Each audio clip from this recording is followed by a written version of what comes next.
There are nights you remember in pieces, like the drive home, what your wife said, what you ate for dinner after, and then there are nights you remember whole. Every minute of them, start to finish, the way you remember a car accident or the birth of a child or the moment someone says something that splits your life into before and after. The night I'm about to describe is the second kind. My name is Douglas Hale. I am 77 years old. I was sitting in the second row of the Tonight Show studio at NBC in Burbank on a Thursday evening in the fall of 1972 when a Muay Thai champion from Thailand refused to bow to Bruce Lee on live television. I watched what she did when they went backstage. I was close enough to see the second thing happen, and the third. I have not told the complete version of this to anyone. What you are about to hear is the complete version. I almost didn't go that night. My back had been bad all week, an old injury from years earlier that came back in the fall every year, like a bad tenant who knew exactly when the lease renewed. My friend Terry called me on a Tuesday and said he had 2 tickets. His wife wasn't feeling well. Did I want them? I said probably not. He said, "Come on, Doug, it's the Tonight Show. When's the last time you did something?" I said, "My back hurts." He said, "Sit in the seat. What else do you need your back for?" I said, "Fine." I drove to Burbank on Thursday evening with a heating pad I'd removed from my car before I walked into the building because I was 46 years old and I had some dignity left. I found my seat in the second row center, which was the best seat I had ever had at any event in my life. 30 feet from the couch, maybe a little less. Close enough to read expressions. Close enough to hear voices when the room was quiet. The program listed one confirmed guest, a Muay Thai fighter named Kanya Suvarna, and a second slot that said, "Special surprise guest." I had heard of Muay Thai in the abstract, but didn't know much about it. The woman's name meant nothing to me. The surprise guest was, by definition, a mystery. I settled into my seat and put the program on my knee and waited. Let me tell you about Kanya Suvarna, because the evening doesn't make sense without her. She was 27 years old, from Chiang Mai in northern Thailand, and she had been competing in Muay Thai since she was 16. Not the recreational version, not the exhibition circuit. The real version, the full contact fighting that in Thailand was treated the same way Thais treated the national religion, with complete seriousness, an institution, something the country had built over centuries and did not consider a sport so much as a defining national practice. She had won the women's national title 3 times. The third time, she had beaten an opponent who had held it for 4 years, a woman considered essentially unbeatable within the Thai system, and she had beaten her with such decisive authority in the second round that the crowd in the arena in Bangkok had gone quiet, the way crowds go quiet when something exceeds what they came expecting to see. She had come to the United States 6 months before that Thursday on a combination of ambition and sponsorship from a Thai cultural organization trying to bring Muay Thai to American audiences. She had done demonstration events in several cities. Every person who had seen them had come back with the same description, which was that she moved like something that had been engineered rather than trained, all the waste removed over 11 years, until what was left was pure mechanism. She was 5 feet 4 inches tall. She weighed 132 pounds. She had a left kick that coaches who had seen it said was among the technically cleanest examples of that technique they had witnessed at any level from any competitor. The show had booked her because Fred de Cordova, the producer, had seen footage from one of the demonstration events and understood immediately that this was good television. Something American audiences hadn't seen, something visual and impressive and culturally specific in a way that gave Johnny room to ask real questions. She had a translator, a woman named Aom, who sat just off camera and would relay the conversation. The segment had been rehearsed in the afternoon. Clean, interesting, 30 minutes of good television. What nobody had told Kanya was that there was a second guest that night. What nobody had told the audience was who the second guest was, and what nobody had adequately considered, as far as I could tell afterward, was what putting those 2 specific people in the same segment was going to produce. The show started at 8:30. Johnny's monologue was good that night, the room loose from it by the time the first guest was introduced. Kanya came out, and the audience gave her polite applause. She was not physically imposing in the way that some fighters are physically imposing, where the sheer size of them communicates danger before anything else. She was compact, self-contained, and she moved through the studio the way she apparently moved everywhere, with the economy of someone for whom unnecessary movement had been so thoroughly eliminated over 11 years that the body no longer knew how to produce it. She sat down. Johnny welcomed her through alum, and the conversation started the way these conversations started. Background, training, what is Muay Thai? Why does it matter? She was direct and clear. Specific about the technical details without losing the audience in them, the specific skill of someone who has explained her discipline to people who don't know it many times and has found the version of the explanation that lands. She talked about the 8 limbs: fists, elbows, knees, shins. She talked about the conditioning, about how Muay Thai fighters train to absorb damage, not just deliver it. She talked about the shin conditioning specifically, the thousands of repetitions of striking hard surfaces until the bone density increased and the nerve response decreased and the shin became something closer to a weapon than a body part. Johnny asked her to demonstrate something. She stood up, 3 elbows in combination, crisp and fast, each one producing a sound in its travel through the air that you could hear from the second row and that told you the speed was real. Then a knee, lifting her right leg and driving forward, with the casual precision of someone who had thrown that technique approximately 1,000,000 times. The audience reacted the way the audience always reacts, to something they understand is genuinely dangerous, even when it's being demonstrated in a friendly setting. A combination of appreciation and the particular wariness that comes from being in the same room as real force. Johnny asked her about comparisons to other martial arts. She said through Asom that Muay Thai was different from most martial arts, in that it was designed purely for functional combat, not for demonstration, or tradition, or form. She said she had watched Kung Fu demonstrations and found them visually impressive and practically limited. She said it without particular hostility, the way someone says something they believe, and have believed for a while, and are not performing. The audience received this with some murmuring, not negative. Interested. Johnny smiled. He said, "Well, on that specific topic, I have someone backstage who has some different thoughts. Ladies and gentlemen, Bruce Lee." The curtain opened. The wave of sound that went through that studio when Bruce Lee walked out is something I've thought about many times. It started at the back, in the section where the people who were most likely to recognize him from whatever angle they'd come to him through were sitting, and it moved forward through the room, person by person, row by row. The wave of recognition that builds when a crowd realizes it is seeing something it didn't know it was going to see. By the time he reached the desk and shook Johnny's hand, the whole room was engaged in the specific, bright way of 400 people who have just gotten more than they came expecting. He bowed to Johnny. A small bow, real, the bow of one person greeting another with the specific acknowledgement that his background had built into him over years of training and teaching. Johnny received it well, returning a smaller version of it, the naturalness of someone accepting a gesture in the spirit it was offered. Then Bruce turned toward the couch. He looked at Kanya. She looked at him. I was in the second row, 30 feet away, with a clear sight line, and what I saw on Kanya Suvarna's face when Bruce Lee turned toward her was not what I expected to see. It was not surprise. It was not the warm recognition of a fellow martial artist meeting another. It was something more specific and more complicated, the expression of someone who has just understood something about the situation she is in, that she did not understand 10 seconds ago, and who is deciding in real time what to do with that understanding. Bruce stopped a few feet from the couch and he bowed, the same bow, the bow he had given Johnny, the small genuine acknowledgement of one person to another, the bow that in the context of martial arts carries a specific meaning, which is, I see you, I respect what you've built, I recognize the effort behind it. The bow of one practitioner to another. Kanya looked at him for a moment. Then she made a sound, not a word, a sound, short, sharp, the sound of someone who finds something mildly amusing and doesn't see any particular reason to conceal that they find it amusing. And she looked to her left, away from Bruce, at the audience, the redirect of someone who has decided that the person in front of them does not require a full response. The bow hung in the air for a moment. Bruce lowered it.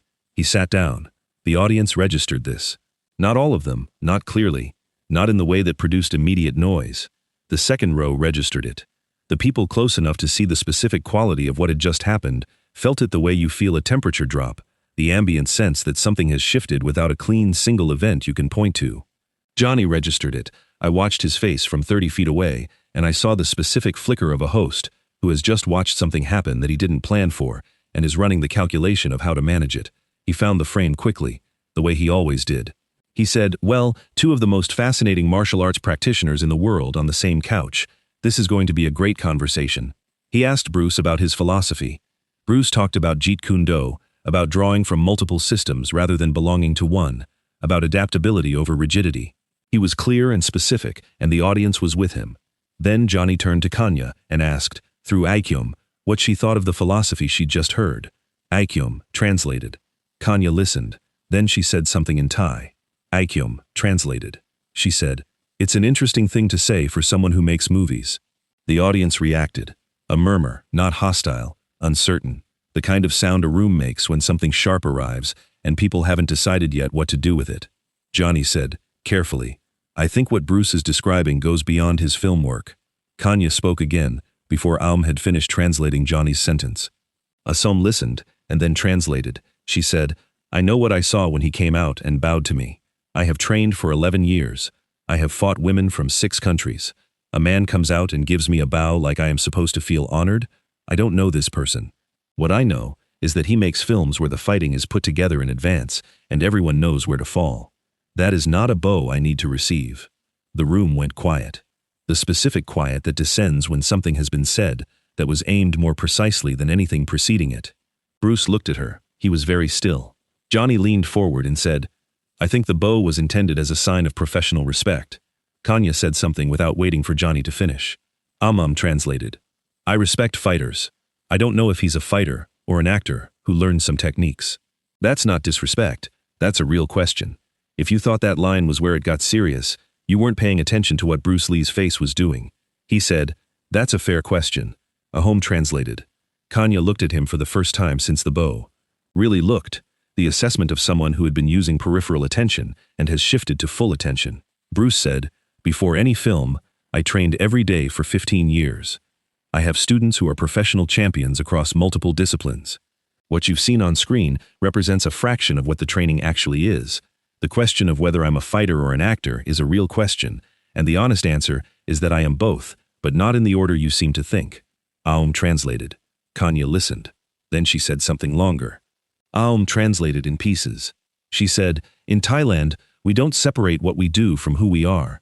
Muay Thai is not something I practice. It is what I am. When someone comes and bows to me, I want to know what that bow is built on. If it's built on real training and real fighting and real knowledge, then it means something. If it's built on a studio and a director who knows how to make things look impressive on camera, then it's a gesture I don't know what to do with. That's not an insult. That's just my question. Bruce said, and if I could answer your question directly, not through what I've said, but in a way that actually answers it. Asom translated. Kanya said, what way is that? Bruce said, the same way you'd answer any real question about what training produces. Johnny said, now I want to be very clear. But the room had already understood where this was going. I felt it from the second row, the specific atmospheric change of 400 people, shifting from watching an interview to watching something else. The readjustment of expectations that happens when a conversation has moved from the stage, where it's about words, to the stage where it's about something else. Kanya said something, Ahom translated. Then let's answer it. She stood up. The audience reacted, not chaotically. The quiet, concentrated reaction of people who understand that something is about to happen and don't want to miss it by making too much noise. Johnny was on his feet immediately, or close to it, the specific half-rise of a host who has an instinct to place himself between something he said. What I want to propose is that we take a short break and come back to this very interesting topic. Neither of them was listening to Johnny. Kanya said something to Bruce directly, not through Aum. Whatever she said in Thai, Bruce looked at her steadily and said, in English, all right. Johnny called the break. The on-air light dropped, and what happened in the 90 seconds of that commercial break is something I watched from the second row with the full attention of a man who understands he is seeing something that is not going to repeat. Fred de Cordova was on the floor before the transition finished. He went to Johnny first, then to both guests, speaking in the rapid, controlled way of a producer managing a situation that has exceeded the borders of what was planned. He spoke to Kanya through Aom. Kanya listened and said something brief. Alam translated for Fred. Fred's expression did not change significantly, which told you he had been in enough of these situations to have built a face that didn't give things away under pressure. He turned to Bruce. Bruce said something to Fred that was short enough to fit in one sentence. Fred looked at him for a moment, then nodded, then walked back toward the production area. Evelyn, Terry's wife, who had been too unwell to come, and whose ticket I had taken, would have found all of this fascinating, I thought. I would tell her about it. I was already composing the description in my mind.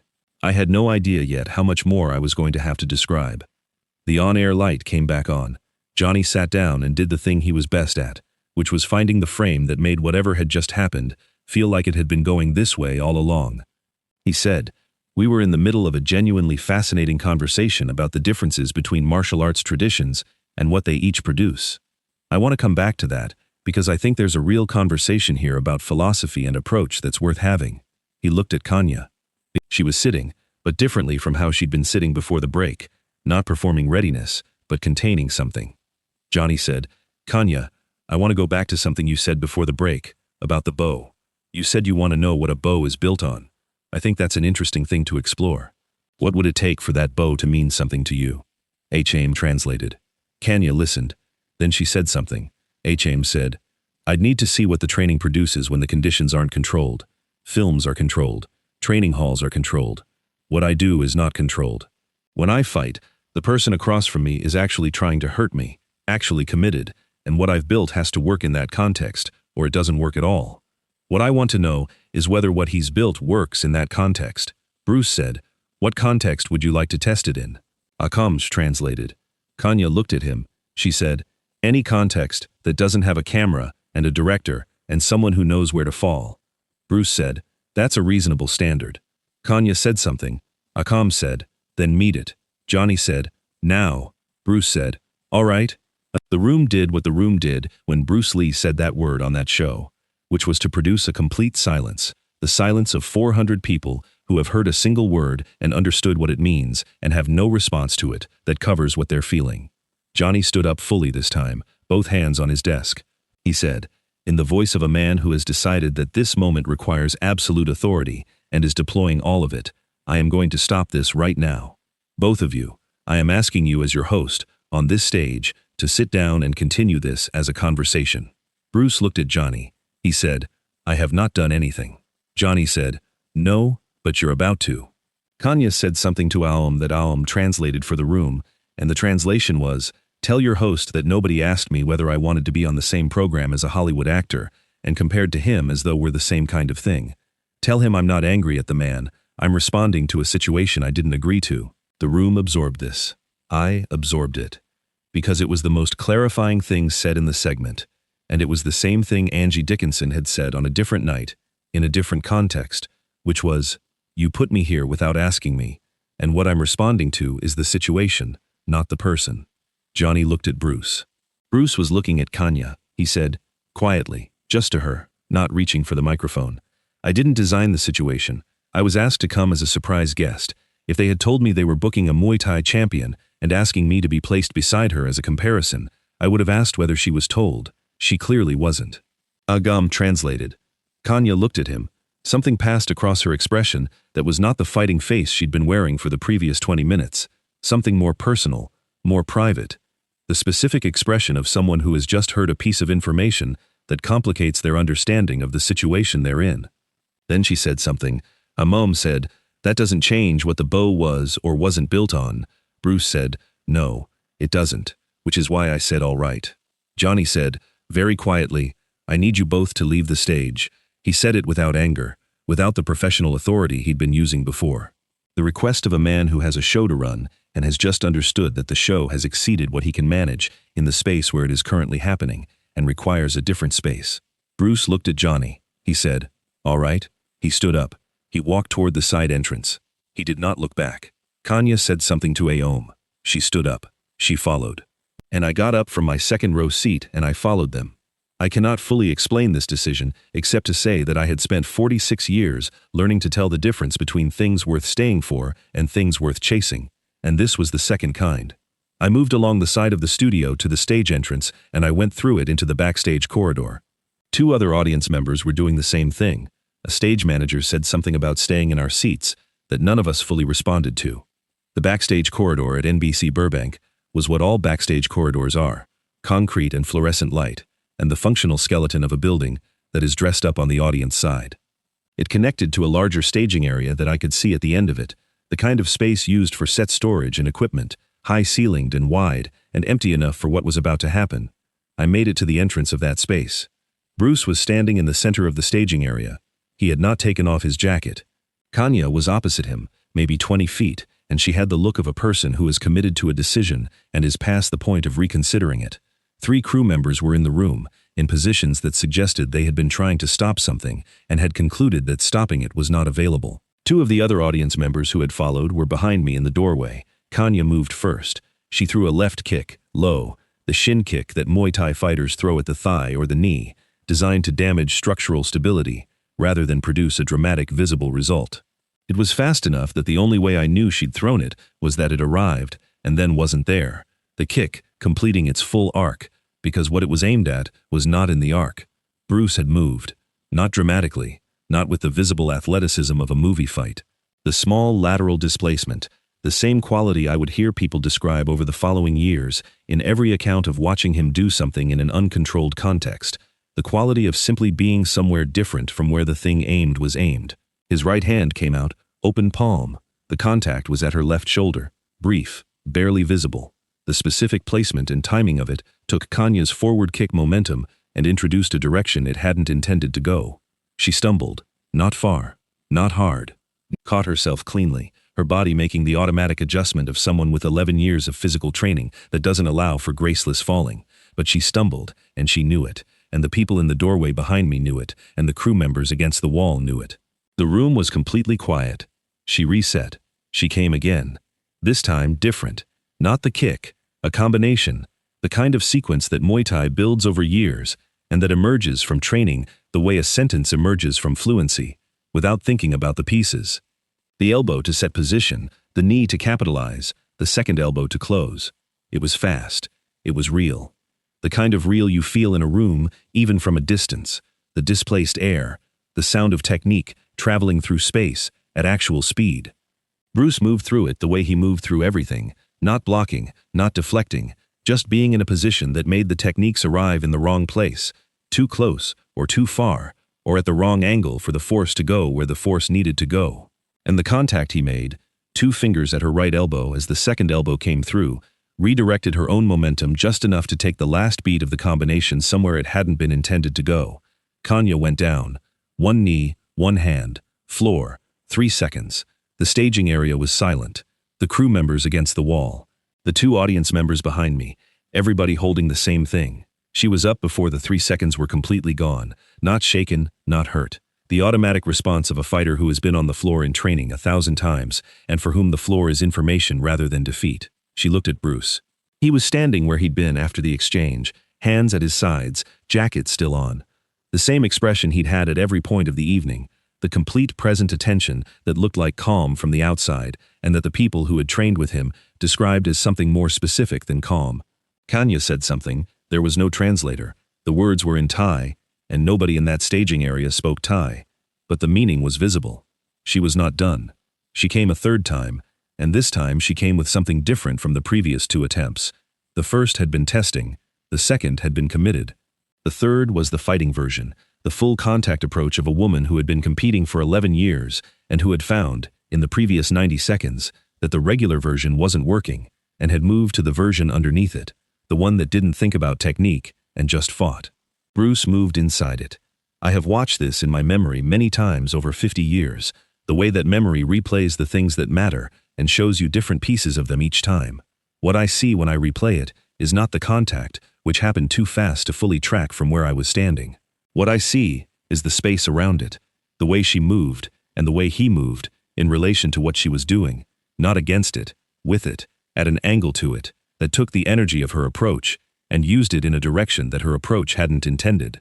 She went down again, this time, both knees, both hands. A full second longer, and Bruce stepped back, not away from her, just back, creating space, the way you create space when something is finished. She was on the floor looking at the concrete. One of the crew members moved toward them, the automatic professional impulse to step in when something has concluded. Bruce raised his hand, a brief gesture, and the crew member stopped. Kanya pushed herself up. Slowly this time, the slowness of someone who is not hurt, but is taking the time that's available rather than rushing back to the starting position. She stood. She looked at Bruce. What happened in her expression in the 5 seconds that followed is the thing I have thought about most, across 50 years, more than the stumble or the knockdowns or any of the technical things that happened in that staging area. She looked at him and her expression went through something that I watched carefully from 20 feet away and that I have never been able to describe with complete accuracy. The closest I can come is this. She looked like someone who has spent 11 years building an understanding of something and has just received a piece of information that the understanding doesn't have a place for. Not the defeat of it, the information of it, the specific disorientation of a very serious person encountering something serious that their serious preparation did not include. She said something in Thai, quiet, just to him, not to the room. He looked at her, he said, "I know." 2 words, the same quality of them, that the crew members who had been there described later to the people who asked. She looked at him. He said, "You didn't feel me move, that's what you're trying to say." She didn't say anything, but her expression confirmed it. He said, "That's not a trick, that's 20 years. You built 11 years of what you have, and it's real, and it works. What I have took 20 years, and it's different. The question of which is better doesn't have a single answer. The question of what I actually am has an answer now." Chom, the translator, had appeared at the doorway behind me at some point during the last exchange. I don't know when she arrived. She was translating what Bruce was saying, quietly, to no one in particular except Kanya, who was close enough to hear. Kanya listened to Am's translation. Then she said something. Iom translated. She says she didn't come to this country expecting to find something she didn't have a category for.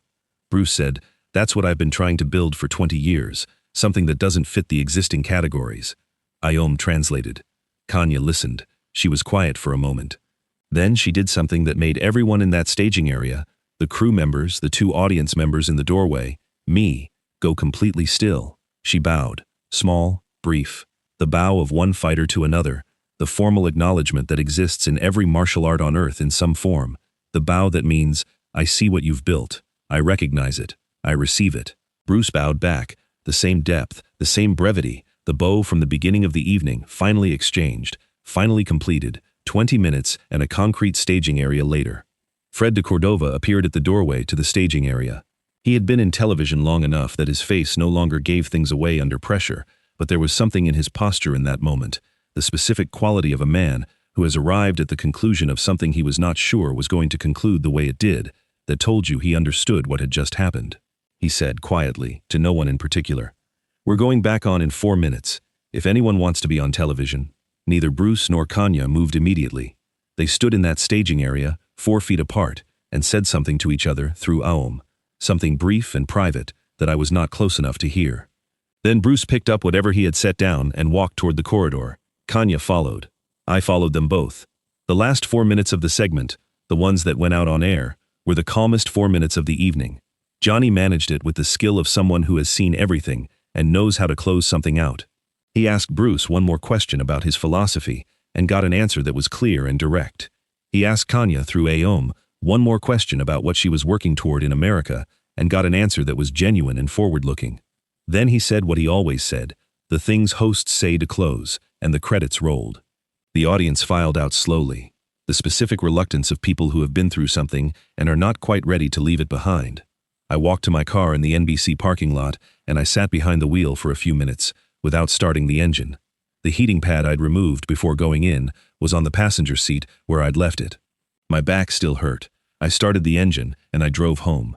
The part of the tape that ABC deleted, I learned about this later, from Terry, who had contacts in television, was the 10 seconds from the moment Kanya stood up on the stage to the moment Johnny called the break. 10 seconds of live television, the transition from conversation to something that wasn't conversation, the specific 10 seconds that contained enough of what was going to happen next that the standards department decided, reviewing the East Coast feed, that those 10 seconds needed to be removed from the West Coast version. The East Coast had already seen them. The phone calls started coming in during the break. Kanya Suvarna returned to Thailand 6 months after that appearance. She competed for 3 more years, won a 4th national title, and then retired, and opened a training school outside Chiang Mai that she ran for the next 20 years. A martial arts publication in the late 1980s ran a profile of her, and in that profile she was asked about her time in America, whether anything from the trip had stayed with her. She talked about several things: the cities, the food, the fighters she'd met. At the end of the interview, the writer asked if there was any single moment from the American tour that she thought about. She said there had been one. She said it had happened on a television show she'd appeared on, and she said the thing that had stayed with her was encountering someone who moved in a way she didn't have a category for, and that after that encounter, she had spent the following years building a category for it and teaching that category to her students. She didn't say the name. The article didn't prompt her for it. Maybe she assumed the interviewer knew. Maybe she thought the name was beside the point. I know the name. I was in the 2nd row. I was in the doorway of the staging area. I watched both bows, the first one ignored, and the second one returned, and I understood what was different about them, even if I couldn't have explained it at the time. I can explain it now. The first bow was offered without the other person knowing what it was built on. The second bow was exchanged between two people who both knew exactly what the other one had spent years building. That's the difference. The bow means the same thing both times, but the second one was between equals who understood each other, and the first one was a gesture into a space where understanding hadn't been established yet. What happened in the concrete staging area at NBC Burbank was the understanding being established. I am 77 years old. I have a bad back that comes back every fall, and I have been watching it come back for 31 more years than I had watched it come back the night Terry called and offered me the tickets. I am glad I said yes. I am glad I chose the second row over staying home with a heating pad.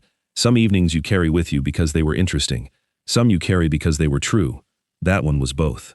I was there. This is what I saw.